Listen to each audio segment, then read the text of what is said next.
Thank you, Chancellor Friedrich. It's good to welcome you and your delegation to Jerusalem, not for the first time, but as you say, the first time as Chancellor. We had the opportunity between these visits to speak many times on the phone, and I have to tell you, I speak to many world leaders. When I speak to Friedrich Merz, it's an open, honest conversation, even when we have disagreements, and often we have agreements. But these are open conversations between friends and people who respect each other. I have to say that I took note not only of our differences, but also the forthright statements that you made about what Israel is doing for the rest of humanity. You said that during the Rising Lion operation, our 12-day war with Iran. You said it just now in Ankara, quite forcefully. And I think these and other statements are very important because they reflect a deeper commitment which expresses the intertwined destinies of Israel and Germany. We went through the greatest tragedy that any people suffered on German soil and committed by Germans. And the generations that followed the Holocaust were understood that there was a special moral commitment to enable the Jewish state, the Jewish people, to recover from this horror. And Germany was committed and remains committed to Israel's security in many important ways. What has happened since the rise of the Jewish state is that we have been able to fend off our enemies, and in order to do that, we developed capacities that now enable us to reciprocate. Not only does Germany work in the defense of Israel, but Israel, the Jewish state, 80 years after the Holocaust, works for the defense of Germany. And that is a historical change that comes at the time of great international turbulence and change. We discussed the ways that we can continue this defense cooperation in a changing world.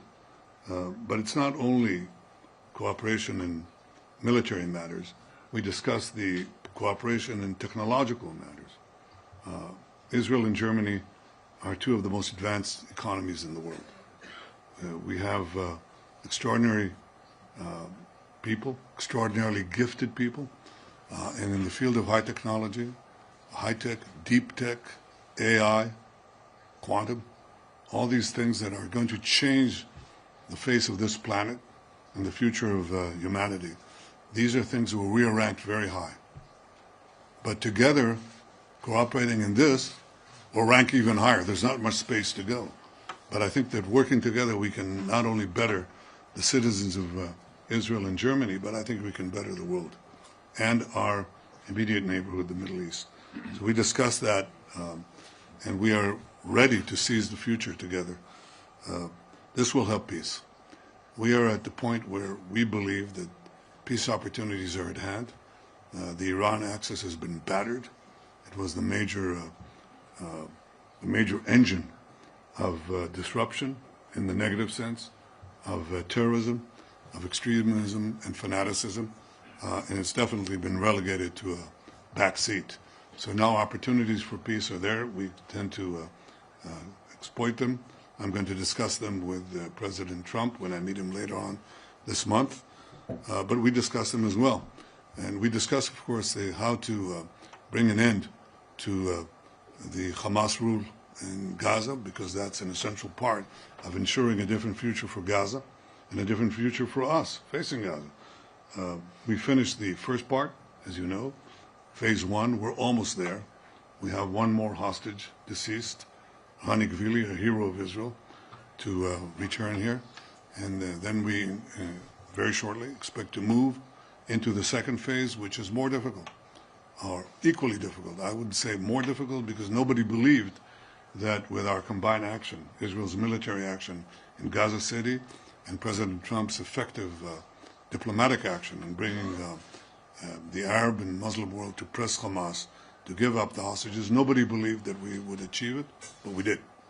And now we have a second phase, no less daunting, and that is to achieve the disarmament of Hamas and the demilitarization of Gaza, And as I mentioned to the Chancellor, there's a third phase, and that is to de-radicalize Gaza, something that also people believed was impossible. But it was done in Germany. It was done in Japan. It's done in the Gulf states. It can be done in Gaza too. But of course, Hamas has to be dismantled. These are challenges in front of us, but we do not shirk from them. We think we have great opportunities. I think Israel, the people of Israel, the soldiers of Israel, have demonstrated amazing resilience and amazing courage. We have fought a seven-front war against malign forces led by Iran that are openly committed to annihilate us. This, 8 decades after the Holocaust, an openly declared attempt to annihilate the Jewish state.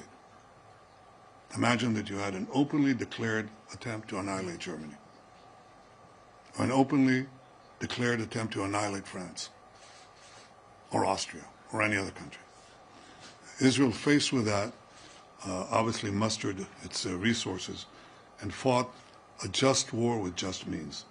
We are undergoing vilification on a historic scale for the last 80 years, but not for the Jewish people. We've been maligned through centuries. In the Middle Ages, in Germany, and throughout medieval Europe, we were accused of poisoning the wells, of slaughtering Christian children to use their blood to bake Passover matzahs. We were carrying vermin. These were the accusations that were always preceded the actual annihilation that followed.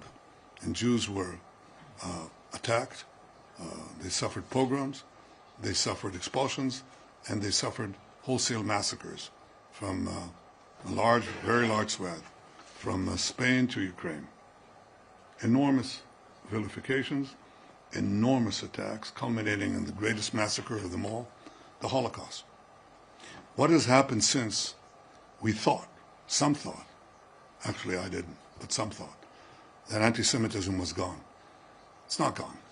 That cyclical phenomena of attacking the Jews in ways that prepare their destruction, delegitimize them, was transferred from the Jewish people to the Jewish state. It just took a respite, a few decades, where anti-Semitism was not done in polite company.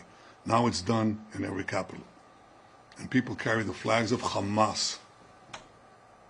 Flags of Hamas. These people who tortured women, raped them, then beheaded them, burnt children alive, babies alive, took hostages, Holocaust survivors, babies.